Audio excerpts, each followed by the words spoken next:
আসসালামু আলাইকুম। যারা আমার ভিডিওটা দেখছেন দেশ ও প্রবাসের থেকে, যারা ছোটকালে বা বড় বন্ধু-বান্ধব নিয়ে রাতের আঁধারে মুরগি পোড়া খেয়েছেন, তাদের জন্য আজকের ভিডিও। আমার মায়ের পেটের ভাই ও বোনের জন্য। একজনে দেখতে পাচ্ছেন কয়লা দিচ্ছে। আমরা মুরগি পোড়ানোর জন্য আমরা গ্রামের বাড়িতে চলে আসছি মুরগি খাওয়ার জন্য। আমরা আজকে মুরগি পুড়িয়ে খাবো। আর কিছু লোক দেখবেন সোসা বসে আছে, আর আরেক সোসায় মুরগি কাটতেছে, আরেক সোসায় কয়লা দিচ্ছে।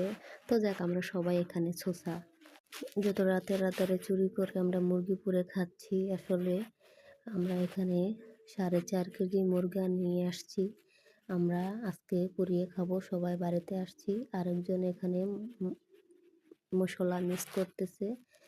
আসলে জানি না খাবারটা মজা হবে কিনা, কেননা এখানে অনেক ছোছা দাঁড়িয়ে আছে সাইডে।